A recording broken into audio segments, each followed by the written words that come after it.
കണ്ണൂർ കോർപ്പറേഷനിലെ തെരുവോര കച്ചവടവുമായി ബന്ധപ്പെട്ട് കണ്ണൂർ കോർപ്പറേഷനും കോൺഗ്രസിന്റെ തന്നെ തൊഴിലാളി സംഘടനയായ INTUC-യും തമ്മിൽ കഴിഞ്ഞ ദിവസങ്ങളിലൊക്കെ വലിയ തോതിലുള്ള ഒരു വാക്പോരുണ്ടായിരുന്നു. അതുമായി ബന്ധപ്പെട്ട കാര്യങ്ങൾ പാർട്ടിയിലും വലിയ ചർച്ചയാണ്. ഇപ്പോൾ KPCC അംഗം രാജീവൻ എളയാവൂർ ഇപ്പോൾ നമ്മളോടൊപ്പം ചേരുന്നുണ്ട്. അദ്ദേഹം ഇപ്പോൾ ഈ വഴിയോര കച്ചവടക്കാരുടെ CITU-വിൽ നിന്നൊക്കെ രാജിവെച്ച് INTUC-യിൽ ചേർന്നവർക്കുള്ള സ്വീകരണ യോഗം ഉദ്ഘാടനം ചെയ്തു. അതിനുശേഷം ഇപ്പോൾ നമ്മളോടൊപ്പം ചേരുകയാണ്. ഈ കണ്ണൂർ കോർപ്പറേഷനും INTUC-യും തമ്മിൽ വലിയ രീതിയിലുള്ള ഒരു വാക്പോരിലേക്ക് പോയി. കോൺഗ്രസ് അത് ഏറ്റെടുത്തു, പരാതി നൽകി. ഈ വിഷയത്തിലൊക്കെ പാർട്ടിയുടെ നിലപാട് അല്ലെങ്കിൽ വ്യക്തിപരമായി രാജീവൻ എളയാവൂർ എന്ന നേതാവിന്റെ ഒരു നിലപാട് എന്താണ്? അത്തരത്തിലൊരു സാഹചര്യം ഉണ്ടാകാൻ പാടില്ലായിരുന്നു. വഴിയോര കച്ചവടക്കാർ എന്ന് പറയുന്നത് അങ്ങനെ നമ്മൾ തീർത്തും അവഗണിക്കപ്പെട്ടൊരു വിഭാഗമല്ല. അവരും ജീവിക്കാൻ വേണ്ടി അവർ കണ്ടെത്തിയൊരു മേഖലയാണ്. അവരെയും സംരക്ഷിക്കുക എന്ന് പറയുന്നത് നമ്മളെ പാർട്ടിയുടെയും നമ്മളെ ഭരണാധികാരികളുടെ എല്ലാം ഉത്തരവാദിത്തമാണ്. അവരാരും അങ്ങനെ അവഗണിക്കപ്പെട്ടൊരു വിഭാഗമല്ല. അത് ഏത് അധികാരത്തിൽ ആര് വന്നാലും അവരവഗണിച്ച് പോകുമ്പോൾ അവരെ ചേർത്ത് പിടിക്കുക, അവരെ സംരക്ഷിക്കുക എന്നത് നമ്മളെ പാർട്ടിയുടെ പൊതുവായിട്ടുള്ള തീരുമാനമാണ്. കോൺഗ്രസ് എപ്പോഴും തൊഴിലാളികളുടെയും തൊഴിലാളി പ്രസ്ഥാനത്തെയും എല്ലാം വളരെ കൃത്യമായി സംരക്ഷിച്ച് അവർക്ക് വേണ്ടുന്ന നിയമനിർമ്മാണം നടപ്പിലാക്കാൻ, അവർക്ക് വേണ്ട ജോലി സുരക്ഷിതം ഉറപ്പുവരുത്താനൊക്കെ പ്രവർത്തിച്ച ഇന്ത്യയിലെ ഏക രാഷ്ട്രീയ പ്രസ്ഥാനം അത് കോൺഗ്രസ്സാണ്. കോൺഗ്രസിന്റെ ഭരണാധികാരികളും കോൺഗ്രസിന്റെ ഭരണകൂടമെല്ലാം എപ്പോഴും തൊഴിലാളികളെ സംരക്ഷിക്കുന്ന നിലപാട് മാത്രമേ കൈക്കൊണ്ടിരുന്നു. ഇപ്പോഴും അങ്ങനെയുള്ളൂ. ഇപ്പം അവിടെ ഉണ്ടായി എന്ന് പറയുന്ന ചെറിയ വിഷയം ഒരിക്കലും ഉണ്ടാകാൻ പാടില്ല. അത് പരസ്പരം ഇരുന്ന് അവരെ സംസാരിച്ച് അത് പരിഹരിച്ച് മുന്നോട്ട് പോകും. അങ്ങനെ ഒരു മത്സര മനോഭാവത്തോട് കൂടിയ സംഭവമല്ല അത്. അതൊരു സമരത്തിന് വന്നപ്പോൾ കോർപ്പറേഷൻ ചെയ്യുന്നത് തെറ്റായ തീരുമാനങ്ങളല്ല. കോർപ്പറേഷൻ ചെയ്യുന്നത് ഇപ്പം നാട് അനുഭവിക്കുന്ന എല്ലാ പ്രയാസമുണ്ട്. അത് നമ്മളെ യാത്രാ സൗകര്യങ്ങൾ, അതുപോലെ ഇപ്പം എല്ലാ സ്ഥലത്തും ഈ തെരുവ് വ്യാപാരം വ്യാപിച്ചു വന്നപ്പോൾ അതിൻ്റെ എല്ലാ അതിർവരമ്പുകളും ലംഘിച്ച് കടന്നു വന്നപ്പോൾ കോർപ്പറേഷനകത്ത് ഇടപെടാതിരിക്കാൻ നിർവാഹം ഉണ്ടാവില്ല. പക്ഷെ അത് അങ്ങനെ ഇടപെടുന്നതിൽ കോർപ്പറേഷൻ ചെയ്ത് തെറ്റുമെന്ന് ഞാൻ പറയുന്നില്ല. അങ്ങനെ ചെയ്യുമ്പോഴും അവരെ സംരക്ഷിക്കാൻ ആവശ്യമായിട്ടുള്ള എന്തെങ്കിലും നടപടികൾ കോർപ്പറേഷൻ്റെ ഭാഗത്ത് കൊണ്ടുവരണം. അവരെ നമ്മൾ ഒരിക്കലും അവഗണിക്കപ്പെടേണ്ട വിഭാഗമല്ല.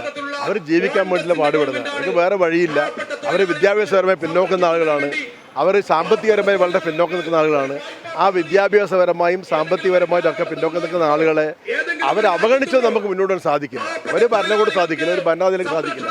അങ്ങനെ സാധിച്ചതിൻ്റെ ദുരന്ത ഫലമാണ് കഴിഞ്ഞ 10 വർഷക്കാലം ഇടതുപക്ഷം ചെയ്തതിൻ്റെ ദുരന്ത ഫലമാണ് ഈ തെരഞ്ഞെടുപ്പിനകത്ത് UDF-നുണ്ടായ വലിയ മുന്നേറ്റം, വലിയ നേട്ടം. ആ തൊഴിലാളികളെയും പാവപ്പെട്ടവനെയും പാർശ്വവൽക്കരിക്കപ്പെട്ടവരെല്ലാം ഇത്തവണ വോട്ട് ചെയ്തിട്ടുള്ളത് കോൺഗ്രസിന്, UDF-ന്. അതെന്തുകൊണ്ട് അവർക്ക് ആ ഭരണത്തിനകത്ത് തൊഴിലാളി വർഗ പ്രസ്ഥാനത്തിൻ്റെ പാർട്ടി ഭരിക്കുന്ന കാലഘട്ടങ്ങളിൽ അവർക്ക് ആ തൊഴിൽ സംരക്ഷിക്കുന്നതിന് വേണ്ടിയോ ജീവനക്കാരുടെ ആനുകൂല്യം സംരക്ഷിക്കുന്നതിന് വേണ്ടിയോ നിലപാടുകളോ നടപടികളും ഉണ്ടായില്ല എന്നതിൻ്റെ ഭാഗമായിട്ടാണ് അവരെല്ലാം ഒരു പുറത്തുനിന്ന് നടത്തിക്കൊണ്ടാണ് ഈ തവണ നമ്മൾ ഇത്രമാത്രം വലിയ ഭൂരിപക്ഷത്തിനകത്ത് CPM-ന്റെ ഒരുക്ക് കോട്ടകൾ പോലും അടിതെറ്റി വീഴുന്ന സാഹചര്യം ഉണ്ടായിട്ടുള്ളത്. അതാണ് നമ്മുടെ കേരളത്തിൻ്റെ രാഷ്ട്രീയ സാഹചര്യം, അതാണ് നമ്മുടെ സാമൂഹിക സാഹചര്യം. അത് മനസ്സിലാക്കിക്കൊണ്ട് വേണം നമ്മളെല്ലാവരും എല്ലാ വിഷയങ്ങളും ഇടപെടുമ്പോൾ ചെയ്യേണ്ടത്. പ്രത്യേകിച്ച് ഭരണകൂടങ്ങൾ ഇടപെടുമ്പോൾ അതിനകത്ത് ആ പാളിച്ചകളോ പോരായ്മകളോ ഇല്ലാതിരിക്കാൻ അതിന് ഉത്തരവാദിത്തപ്പെട്ട ആളുകൾ ശ്രദ്ധിക്കണമെന്നാണ് എനിക്ക് സൂചിപ്പിക്കുന്നത്. INTUC-യുടെ ജില്ലാ president doctor Jose George Plathottam ഈ കോർപ്പറേഷൻ ഭരണസമിതിക്കെതിരെ കുത്തകയ്ക്ക് വേണ്ടിയുള്ള ഒരു ഭരണം എന്നൊക്കെ രീതിയിലുള്ള വിമർശനങ്ങൾ ഉന്നയിച്ചിരുന്നു. അതിനുള്ള മറുപടി എന്നുള്ള രീതിയിലാണ് കോർപ്പറേഷനും എന്താ INTUC, ആരാണ് ഇതിൻ്റെ INTUC തുടങ്ങിയ വിമർശനങ്ങളൊക്കെ ഉയർത്തിയത്. ആ വിമർശനത്തെ നമുക്ക് തള്ളാൻ കഴിയുമോ? അല്ല, കോർപ്പറേറ്റുകാരന് വേണ്ടി കോർപ്പറേഷൻ നിൽക്കുന്നു എന്ന് പറഞ്ഞൊന്നും ശരിയല്ല.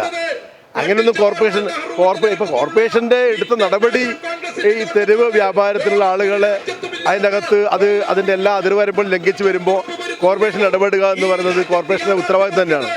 അത് അങ്ങനെയല്ല. അതിപ്പോൾ നമ്മൾ സംസാരിക്കുമ്പോൾ നമ്മൾ പൊതുവായിട്ടുള്ള കാര്യങ്ങൾ പബ്ലിക് മീറ്റിങ്ങിൽ പങ്കെടുക്കുമ്പോഴൊക്കെ നമ്മൾ ശ്രദ്ധിക്കേണ്ട കുറേ കാര്യങ്ങളുണ്ട്. അതെല്ലാവർക്കും ബാധകമാണ്. അത് അങ്ങനെ കോർപ്പറേറ്റുകാരന് വേണ്ടി എന്ന് പറയുന്നതൊന്നും എനിക്ക് യോജിപ്പില്ല. കോർപ്പറേറ്റുകാരന് വേണ്ടിയൊന്നും കോർപ്പറേഷൻ അങ്ങനെ ഒരു നിലപാടെടുക്കാൻ സാധ്യതയില്ല. അങ്ങനെ ഒരു നിലപാടുമല്ല കോർപ്പറേഷൻ എടുത്തിട്ടുള്ളത്. ഇപ്പോൾ എടുത്ത നിലപാട് അതിൻ്റെ ഭാഗമൊന്നുമല്ല. അവരെടുത്ത നിലപാട് അങ്ങനെ. പക്ഷെ അത് ആ എടുക്കുമ്പം ഏതെങ്കിലും ഒരുപാട് ചെറിയ പ്രയാസം ഉണ്ടാവും. കോർപ്പറേഷൻ പറയുന്നത് INTUC CITU നേതാക്കൾ വന്ന് കോർപ്പറേഷൻ സംസാരിച്ചു. പക്ഷെ INTUCയുടെ നേതാക്കൾ ഇതുവരെ തങ്ങളോട് സംസാരിക്കാൻ പോലും തയ്യാറാകാതെയാണ് ഇത്തരത്തിലുള്ള ഒരു വിമർശനം ഉന്നയിച്ചത് എന്ന് അവരെ പറയുന്നുണ്ട്. അങ്ങനെ പാടില്ല എന്നെ അഭിപ്രായം. അത് എല്ലാവരും ഒത്തുവരുന്നത് അതൊരു വിഷയം വരുമ്പോൾ കോർപ്പറേഷൻ അതിനകത്തൊരു തീരുമാനം എടുക്കുമ്പോൾ അവരും ഈ തൊഴിലാളി സംഘടന നേതാക്കന്മാരൊക്കെ വിളിച്ചിരുത്തി അവരെ വിഷയങ്ങൾ പ്രയാസങ്ങൾ അവർ തമ്മിൽ ബോധിപ്പിച്ച് അത് അത്തരം ആളുകളെ ശ്രദ്ധയിൽ കൊണ്ടുവരാൻ വേണ്ടി ഉത്തരവാദിത്തപ്പെട്ട നേതാക്കന്മാരുമായി സംസാരിച്ച് അവരും ഒരു തീരുമാനം ആദ്യം കൈക്കൊണ്ടായിരുന്നു. അത് കോർപ്പറേഷൻ ഇപ്പോൾ അത്തരം ഒരു തീരുമാനത്തിന് പോകുമ്പോൾ ഒരു മേഖല ഇപ്പോൾ നമ്മളൊരു ഒരു കുടിയൊഴിപ്പിക്കൽ മേഖലയിലേക്ക് പോകുമ്പോൾ അവിടെ എന്താ ചെയ്യുന്നത്, അവിടെ ഗവൺമെൻറ് അവിടെയുള്ള ആളുകളെ പ്രാദേശിക ആളുകളെ വിളിച്ചു ചേർത്ത് അവർക്ക് ഉണ്ടാകുന്ന പ്രയാസങ്ങളും ബുദ്ധിമുട്ടുകൾ അവരെ പറഞ്ഞ് ബോധിപ്പിച്ച് അവർക്ക് വേണ്ടുന്ന അതിന് വേണ്ടുന്ന അഡീഷണൽ സൗകര്യങ്ങൾ എന്താണോ അത് ചെയ്തു കൊടുക്കാൻ തീരുമാനമായിട്ടാണ് മുന്നോട്ട് പോകാം. അത് അങ്ങനെ ഒരു തീരുമാനം അവരുടെ ഭാഗത്തുണ്ടാകണമായിരുന്നു. അതുപോലെ തന്നെ ഈ ഒരു വിഷയം ഒരു പ്രതിഷേധ സമരത്തിലേക്ക് കടന്നു പോകുന്നതിന് മുമ്പിൽ ഭരിക്കുന്ന ഭരണകൂടം ആരായാലും അവരെ കണ്ട് സംസാരിക്കുവാനുള്ള ഉത്തരവാദിത്വം സംഘടനാ നേതാക്കന്മാർ പാലിക്കേണ്ടതാണ്. അത് രണ്ടും ചെയ്യേണ്ടതായിരുന്നു. രണ്ട് ഭാഗത്തും വീഴ്ച പറ്റിയിട്ടുണ്ട്. രണ്ട് ഭാഗത്തും ഒരു മ്യൂച്വൽ അണ്ടർസ്റ്റാൻഡിങ്ങിലും മിസ്റ്റേക്ക് വന്നിട്ടുണ്ടെന്നാണ് എൻ്റെ വിശ്വാസം. കാരണം തൊഴിലാളികൾക്ക് വേണ്ടിയാണ് തൊഴിലാളി പ്രസ്ഥാനത്തിൻ്റെ നേതാക്കന്മാർ അവർക്ക് വേണ്ടിയാണ് നിലകൊള്ളുക. കോർപ്പറേഷൻ അധികാരികൾ കോർപ്പറേഷൻ്റെ വിഷയമായിട്ട് ബന്ധപ്പെട്ട് മുന്നോട്ട് പോകുമ്പോൾ അത് പറഞ്ഞ് അവരെ ബോധിപ്പിച്ച് മനസ്സിലാക്കി അവർക്ക് വേണ്ടുന്ന പരിഹാരം എന്താണോ അവർക്ക് വേണ്ടുന്ന പുനരധിവാസം എന്താണോ അത്തരം കാര്യങ്ങളെല്ലാം ഒരു പാക്കേജായി പ്രഖ്യാപിച്ച് അവരെ ചേർത്ത് പിടിച്ച് വേണം മുന്നോട്ട് പോകാൻ. അവരെ തള്ളിക്കൊണ്ട് മുന്നോട്ട് നമുക്ക് സാധിക്കില്ല, ആർക്കും സാധിക്കില്ല. അങ്ങനെ തള്ളിക്കൊണ്ട് മുന്നോട്ട് പോകേണ്ട വിഭാഗമല്ല, ഒരു വിഭാഗമല്ല.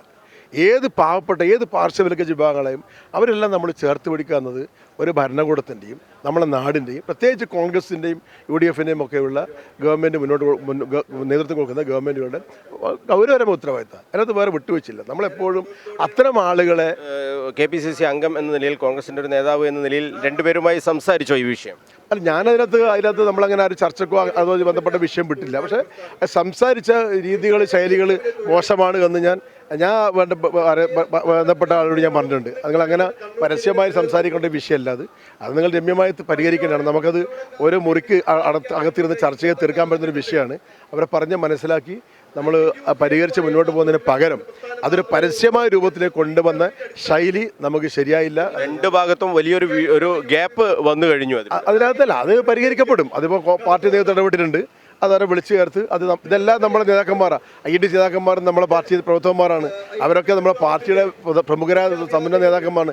കോർപ്പറേഷൻ്റെ ഉത്തരവാദിത്തപ്പെട്ട ഭാരവാഹികളും നമ്മുടെ നേതാക്കന്മാരാണ്. അവരെല്ലാം കൗൺസിലർമാരായാലും മേയറായാലും എല്ലാം നമ്മൾ ഉത്തരവാദിത്തപ്പെട്ട ആളുകളാണ്. അവരെല്ലാവരും അതെല്ലാം ഇതിൻ്റെ ഭാഗങ്ങളാണ്. അപ്പോൾ അവരെല്ലാം ഒരുമിച്ചിരുന്ന് പരിഹരിച്ച് മുന്നോട്ട് പോവുക. ഇതിനകത്ത് ആർക്കും പ്രയാസമില്ലാത്ത രൂപത്തിൽ ആരെയും വേദനിപ്പിക്കാത്ത രൂപത്തിൽ മുന്നോട്ട് പോകുന്നതായിരിക്കും ഒരു നല്ല നിലപാട്, നല്ല നടപടി.